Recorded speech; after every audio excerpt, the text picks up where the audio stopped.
Hey, welcome everybody. Good morning. Hope you got your coffee going. We're going to get started with some waves today, new unit. What you guys are going to learn about is how to classify some different types of waves. There's a broad variety, but they fall into three basic categories. You're going to know some attributes of them, some things you can measure about them, and how that relates to the wave equation. We're going to go through a bunch of examples and get some practice. So, getting started, first thing to know is that a wave carries energy away from a source, and the source is somehow probably disturbing a medium, the substance that it travels through, disturbing meaning like gets it going.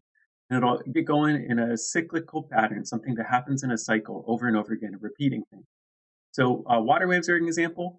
Light waves are another example, which might seem weird at first. What we need to do with any wave, regardless of what kind it is there are some things we should be able to measure. One of them is the distance between two consecutive waves. In this case, it's showing wavelength as measured from peak the peak. By the way, over here we have troughs. Like pig eats from the trough, it's the bowl thing.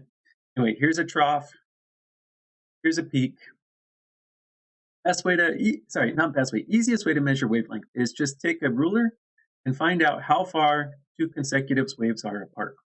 Another way to do it is from center on the rising side to center on the rising side. Here's a rookie mistake, measuring center to center here. That is only half a wavelength. A wavelength needs to go up, back to the middle, down, back to the middle. It needs to start the pattern over. By the way, if you guys know some trig, you may be noticing these are sine and cosine type waves. Okay, next thing you want to know about is you want to know, oh, actually, you know what? This graph is jacked up. So this should be a function of distance if we're measuring wavelength. The alternative is that if this is a function of time, what we're measuring is period. Period is the length of time between two consecutive cycles. Now, one other thing we want to check out, so by the way, pay attention to that x-axis. Another thing you want to check out is how big is the wave. This could be a graph of a wave, or it could like physically represent the height of the wave. Anyway, the higher the wave, the farther from the center up or down it goes, the more amplitude we have. Amplitude has to do with the power that the wave is carrying, the energy of content of the wave. So amplitude is how tall it is. Wavelength or period is how wide it is, either physically or in terms of time. And then we've got this idea called frequency, which is how often it happens. Frequency is measured in hertz. Hertz is a cycle per second. Period is just in seconds. Velocity is in meters per second. Amplitude is going to depend on what kind of wave it is for how we determine how to measure that. The medium means the substance that it's traveling through. We'll talk about this later as it refers to categorization. Now, one thing I want you guys to do is write down these two equations right now, please. This one on the right here is called the wave equation. And the one on the left just says that period and frequency are inverse. Pardon me for a second. Whew. Allergies. Yikes. Okay. So, period is how long it takes to happen. Frequency is how often it happens. Now, let's say you had a wave that took forever to just cycle through one time. Is it happening frequently? Nope, it would be very infrequent then. Or on the flip side, let's say you had a wave that happened very, very, very often. Does it take a long time to complete each wave? Nope, that must be super short. So hopefully you can start to understand why period and frequency are inverses, just upside down of each other. Let's just quickly check that idea. Let's say you had a time period of 2 seconds per cycle. Then hopefully you're getting that it would have a frequency of 1/2 hertz. Or let's say you had a frequency of 10 hertz. Hopefully you're getting that the period might only be 0.1 seconds. Okay, now one way to think about this other equation here, the wave equation, is that let's say this is how far you take between steps, the wavelength is. That's the symbol lambda, by the way, a Greek letter lambda for wavelength. And let's say this is how often you take those steps. The two of those ideas multiplied together would determine your speed. So this is in meters. This is in cycles per second. Technically, this is meters per cycle. Anyway, when you multiply, you just get a meters per second answer. So velocity depends on how spaced out the waves are times how often they happen.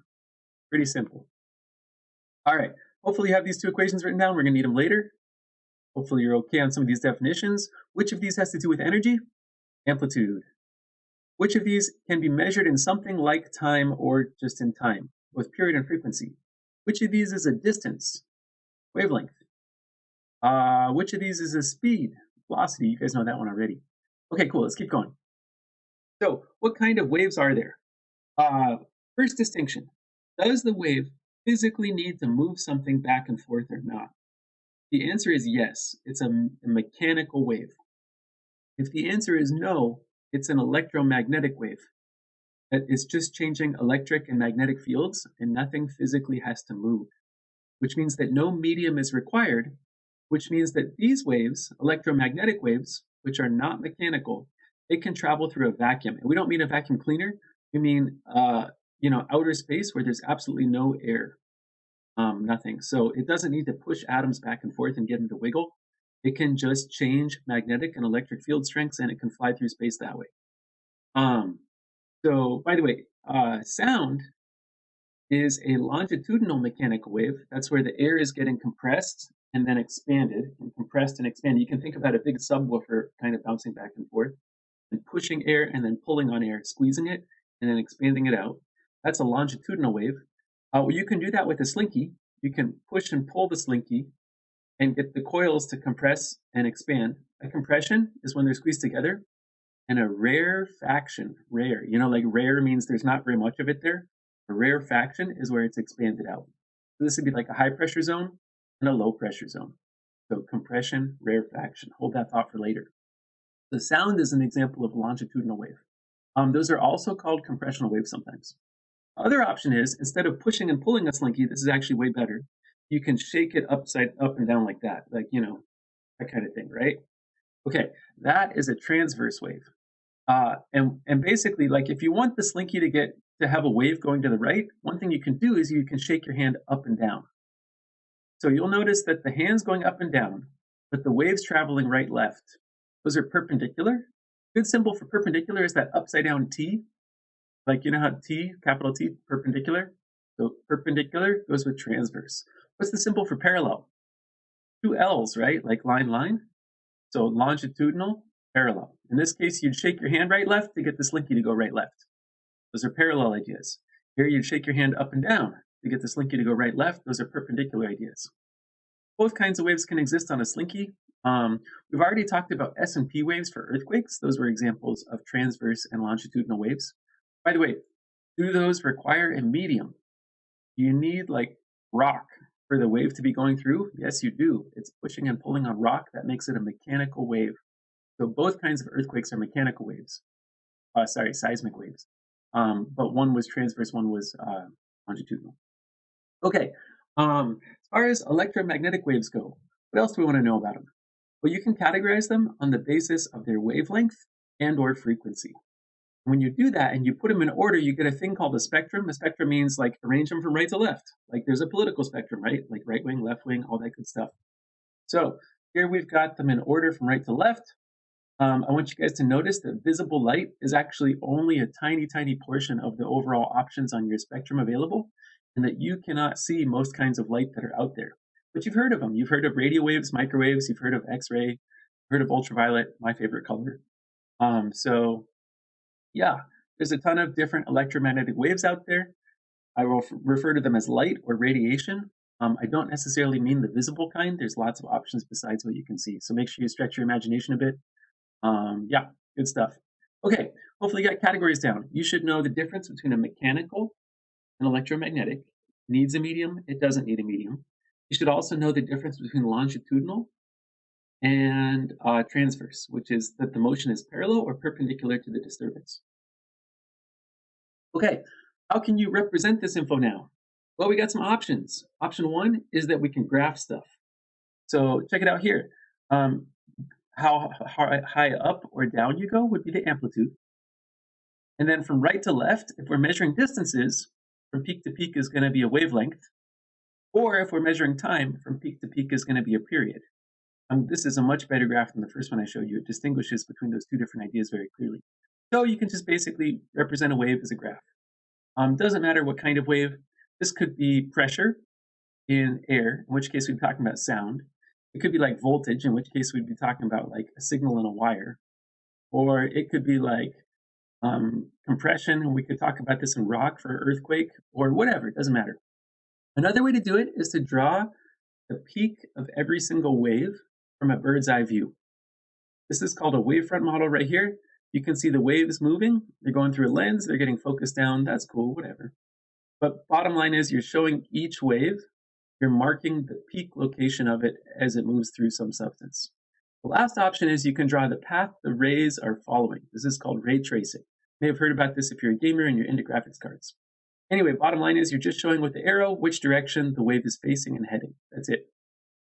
This one's really useful for figuring out pathways for optics, for rendering a scene on a computer, stuff like that. The three different options, we're mostly going to work with this, I think, just to graph the properties because you can easily measure and see stuff on here. Oh, by the way, I'm a terrible surfer. I've been like a couple times. I got to go in Hawaii once or twice. And I know in my head that amplitude measures from the center to the peak or from the center to the trough. So basically, amplitude is half the overall total height of the wave. Anyway, I was on the beginner beach. I was doing some 1 foot waves. Got kind of bored of them. Like, okay, I got this. I'm ready for some more energy. Give me some more push. Then I went and I found a beach on the digital online waves report that was getting 5 foot waves that day. And I'm like, I'm thinking about 5 feet and I'm imagining myself and, okay, yeah, that's a good wave. Like, I think I could surf that. Show up at the beach and they are indeed 5 foot waves. How tall is this thing? Well, remember that amplitude measures from center to peak or center to trough. So when they say 5 feet, they mean that when you're at the very bottom of the wave looking up, it is a 10-foot monster. And of course, at this point, my ego took over my brain, and I'm like, dang it, I'm going to surf this thing. I went out there for like 3 or 4 hours, got absolutely destroyed, wiped out. But I did, in fact, end up catching 2 or 3 of those waves over the course of many hours of like brutal beating. So I have surfed a 5 foot wave. It was pretty epic. And I probably won't ever do that again. Okay, let's keep going. So here's a quick word problem just to check your understanding. Blah, blah, blah. We got some givens. All right. So they're giving us an amplitude, a wavelength, and a frequency. Remember that wavelength gets that funny symbol lambda, which looks like an upside down Y. If you're a Star Wars nerd, you might know about the Lambda class shuttle, which is the one that like Darth Vader or the Emperor gets off of. It's an upside down Y shape, why it's called that. Anywho, you guys are going to need your equations. So let's see. We could plug in wavelength right here. We could put in a 15. And we could also put a frequency of 0.1 hertz. Hertz means cycles per second right here. We could multiply them and we get a speed of 1.5 meters per second. Also, if the frequency is 0.1, 1 divided by 0.1 gets us 10 seconds. In other words, this completes 1/10 of a cycle each second, which means it's going to take 10 seconds for it to finish all the way. Last up, with an amplitude of 2 meters, that would be smaller than an amplitude of 3 meters. The bigger the amplitude, the more energy it carries. Sometimes that's a linear relationship, sometimes not, whatever. 3 is more than 2, bottom line. Okay, medium, what is the substance the wave's traveling through? In this case, water. How is it classified? Well, first of all, ocean wave definitely needs the water to move. So it's a mechanical wave. And the water is actually, this is weird. The water, if you're just floating in the ocean and a wave goes by, you generally go up and come back down. It's actually hard to catch the wave and travel with it. So although the wave's headed towards the beach, you're generally moving up and down unless you're able to catch it. And that is perpendicular, which brings us back to transverse. Remember, T is a good symbol for perpendicular. So this is a transverse mechanical wave. Ta-da! Okay, let's do another one. All right, so good number to know, 343 meters per second. That is the speed of sound in air on a typical day, 343 meters per second. You guys will hopefully kind of just have that down by the end of this unit here. 343 meters per second, speed of sound in air. And then 440 hertz, if you're a musician, this is a big deal. This is the A key in the middle of the piano. So like this is middle A. All of Western tuning systems are designed around 440 hertz. There's math for that. You get every other note on the keyboard. Doubling or halving this creates octaves. So from like A to A, the next octave over. You could go up to 880 hertz or down to 220 hertz to go down one octave.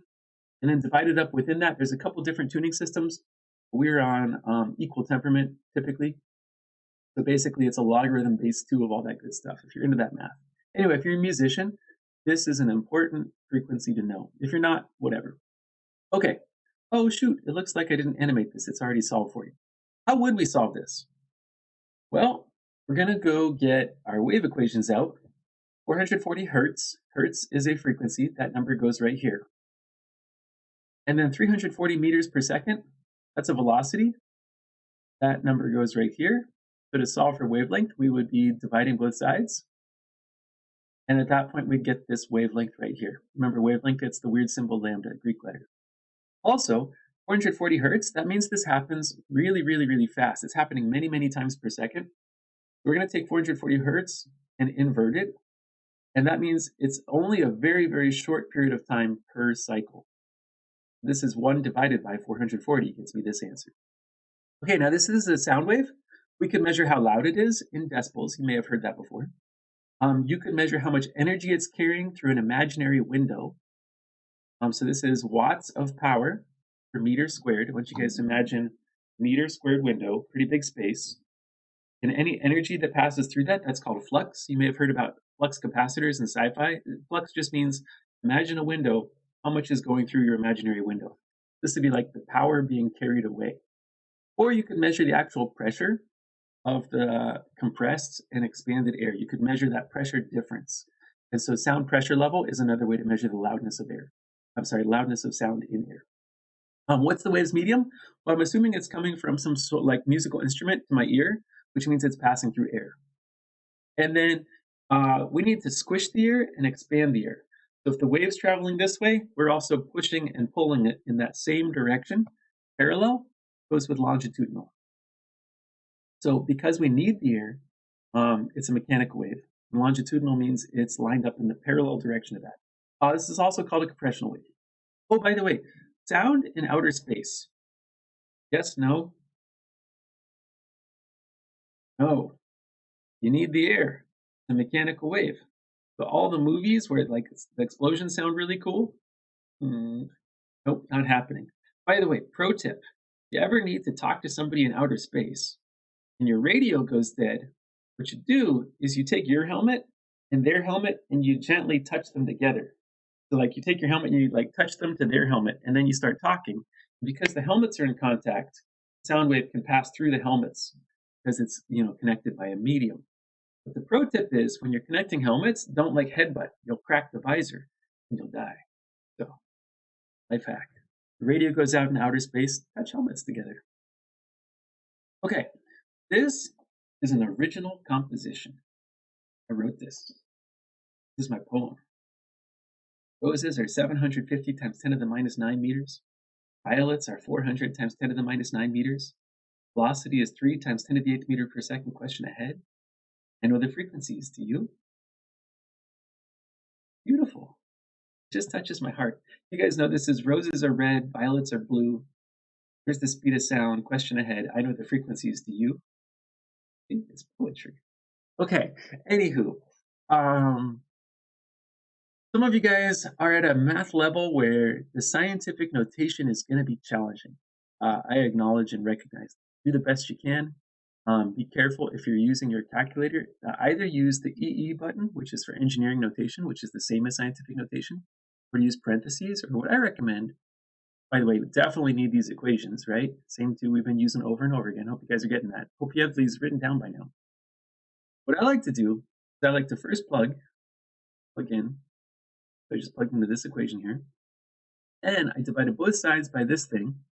Oops, that's not 10 minus 9. That's 10 to the minus 9. I'll superscript that later. And then I like to reorganize it so that the regular numbers like the 3 and the 750 are being divided. Also, the 10 to the 8 and the 10 to the minus 9 are being divided. And because of the way this works, we get to 10 to the 17. And then, of course, you can do the normal division with the calculator. And then later, you move the decimal place, 1, 2, 3, so there's one digit in front of it. So that should be that should be 10 to the 14. All right, I have some edits to make before I go ahead and upload the PowerPoint itself. Sorry about that. in a rush this morning. Anyway, try to reorganize stuff so that you can simplify your math. Scientific notation is not too bad if you reorganize it. Do this part in your head, this part in your calculator, and then put it all together later. You could do the same thing with the violets. Because the wavelength is smaller, I would expect the frequency to be higher. The speed of light, by the way, this is a good number to know right here, 3 times 10 to the 8th meters per second, speed of light. That's another number we want. Is that bigger or smaller than the speed of sound? It is a lot bigger. So we're going to go ahead and make sure we keep this idea in our head too. But that's going to be a constant value. So we're going to have, as wavelength goes down, frequency is going to go up. So they still multiply out to the same exact total. All right, some practice. I want you guys to try to sketch a wave on a piece of paper here. And make sure you draw kind of that sine wave shape. Do a couple of them. Clearly indicate your amplitude, your wavelength, assuming your graphing is a function of distance. That means that the x-axis is measured in meters. Or if you are graphing it in terms of time, then the width of that between two consecutive peaks is going to be the period of the wave. And those two graphs might look identical. They might actually be very different depending on which axis you're using on the x-axis. There is that great example again. If we're graphing in terms of time, this is a period. If we're graphing in terms of distance, this is a wavelength. In both cases, amplitude is from center to peak or from center to trough. It's half the overall total height of the wave. Hopefully you got a graph that looks something like that. All right, last up, a little more practice here. Here is a frequency. I know that because it's measured in hertz. Also, it says frequency. And here's the speed of light. A good number to remember, 3 times 10 to the 8th meters per second. Question it's asking is, what kind of light is this? So we're going to need our wave equation. I'm going to plug in the speed of light here. I'm going to plug in the frequency right here. We're going to divide both sides by the frequency to isolate our variable, which is the wavelength. And when we do that, we will get the wavelength is 10 to the minus 10 meters. And then you can go Google electromagnetic spectrum. That's the Google search terms you're going to need to bring up a chart like this. There's will be a bazillion of them. Make sure you're looking in meters, wavelength. Okay, 10 to the minus 10. That's in the X-ray range. We know that this is an X-ray. Electromagnetic, does it need a medium? Does it physically have to move stuff? No, it doesn't. So when you hear light, you know it's electromagnetic and it does not require a medium. By the way, the electric and magnetic fields are transverse. They are perpendicular to each other. You have an electric field going one way, you have a magnetic field going the other way. And then the velocity is in fact a third direction, so they're all three perpendicular concepts. All right, let's categorize some waves. Ocean wave, what category?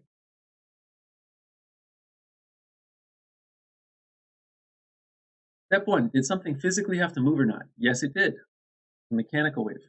Step 2, the wave is headed to the beach. The water is going up and down. Those are perpendicular. That makes this a transverse wave. Next one, sound wave.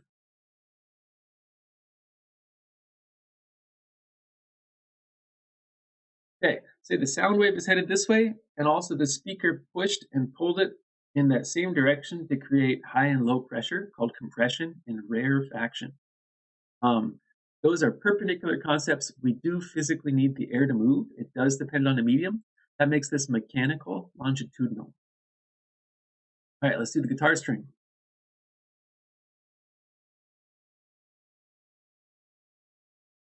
Okay, you're going to pluck it this way, and yet the wave sets up across the string. Those are perpendicular directions. We do in fact need the string to move for this to work, but it does depend on the medium. That makes it mechanical transverse. Okay, how about radiation?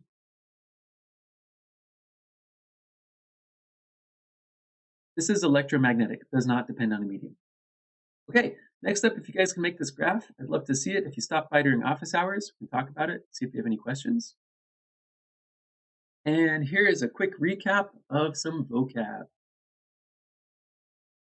We have our units of measurement, the things that we're checking out, measuring, and quantifying. We also have some different categories.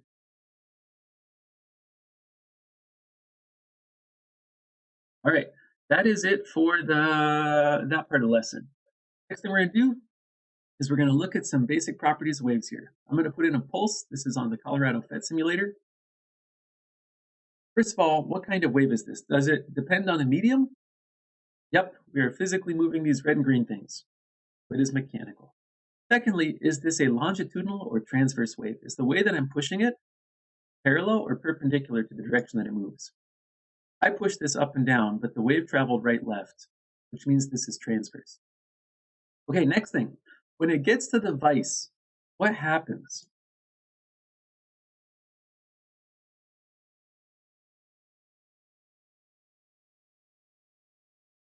The thing that's happening here is called reflection. Now, you might think about this in terms of like, oh, light reflects off a mirror. Well, it turns out that waves reflect off a sudden change in medium. So when the light was passing through air and then it gets to a mirror, which is very, very different, hitting that barrier basically is what causes it to reflect. In this case, the wave was passing through the like rope with the beads on it, and then it gets to the vise, and that's a big sudden change in mass, and that's what causes it to reflect. So a wave on a string reflects the exact same way as light going to a mirror, which is weird as a concept. One thing I want you to notice is that when it reflects too, it comes back inverted. See, this wave was above the line, but then it comes back below the line. Each time it reflects, it inverts. That's also true of light. One other thing is the amplitude starts out huge and ends up getting smaller. What's an explanation for this?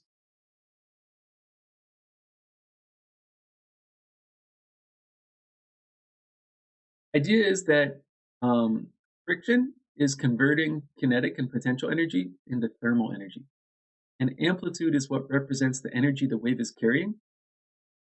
So amplitude going down hopefully makes sense as energy is kind of converted out to thermal form, non-useful, non-organized format. So we could say that energy is lost, assuming you know that it means it's not gone, it's just changed. So yep, we kind of expect a smaller and smaller amplitude over time as the energy is converted. Okay, we can get this going like that. We could decrease the amplitude. What's this going to do? The waves won't be as tall and they'll have lower energy content. We can also change the frequency. If I increase the frequency, what's going to happen to the spacing between two consecutive waves?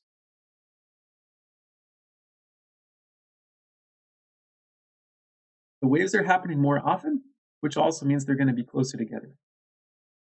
If I decrease the frequency, once it settles down here, oops, just kidding, we have to have some frequency.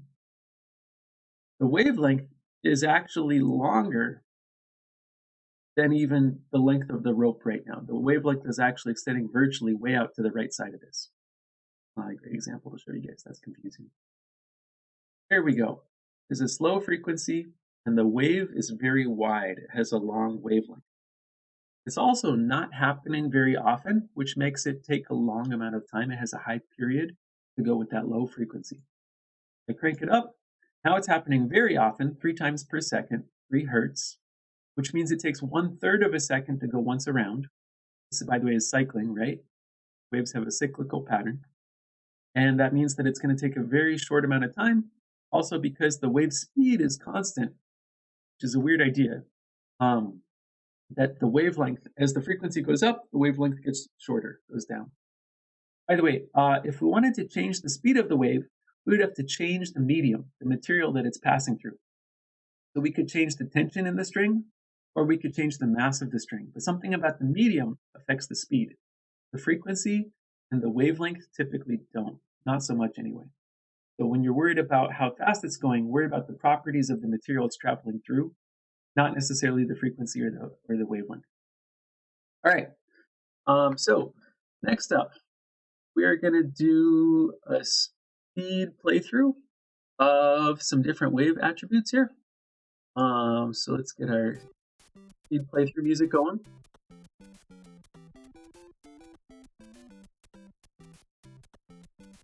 Okay, compressions.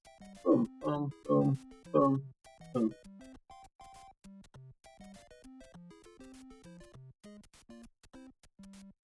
Crests and troughs. 1, 2, 3, 4, 7, and 6.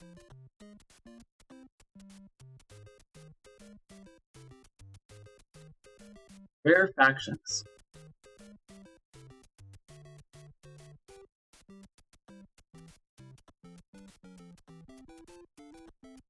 Crests and troughs.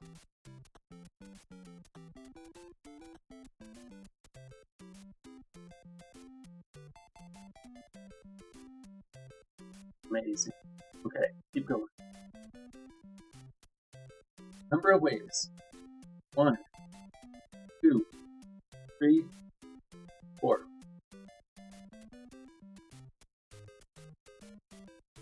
Remember, a wave goes up and down. Has to complete the entire cycle. Number of waves. 1, 2, 3, 4.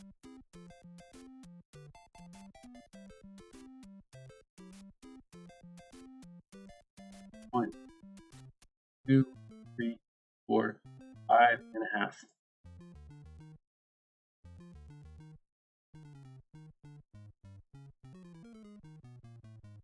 One and a half.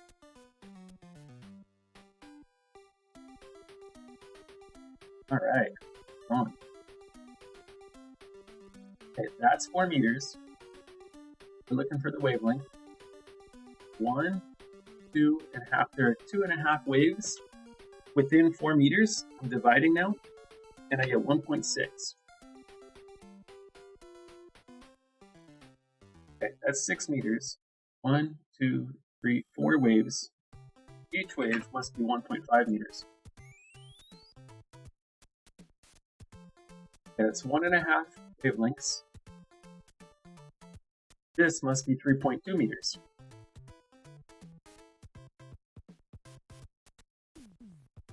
One, 2, 3.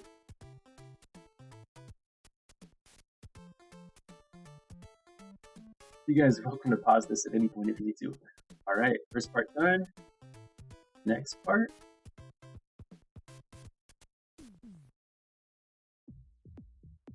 Okay, 1/2 the wavelength. Okay, half the wavelength means shorter, not half the amplitude means not as tall. And then half the wavelength means spaced out closer together. Here we go.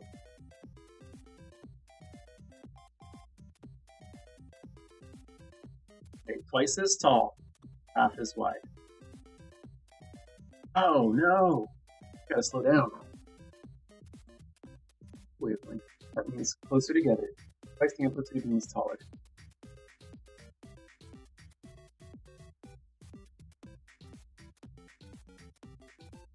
Half the wavelength, twice the amplitude.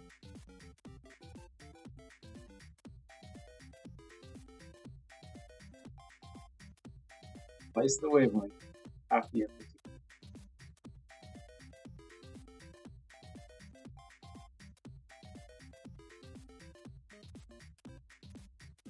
Twice the wavelength, twice the amplitude. Higher and taller. All right.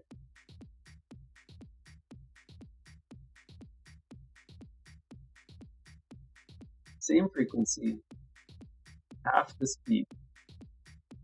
Okay, it's only going to get half as far in each amount of time, and then be closer together here.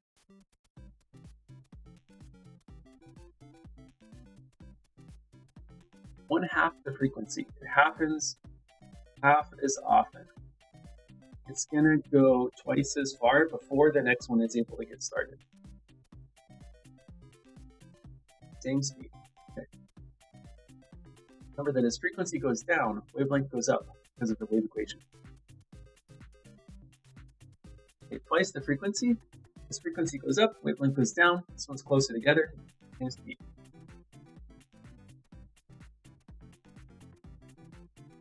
All right.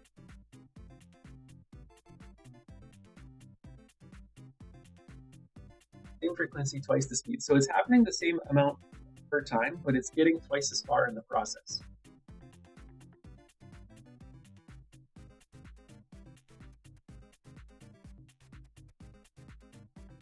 Same frequency.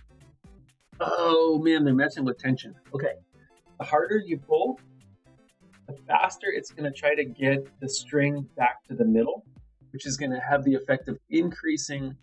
So higher tension goes with higher frequency. Lower tension goes with lower frequency. Okay, so if we have 1/4 the tension, it is going to be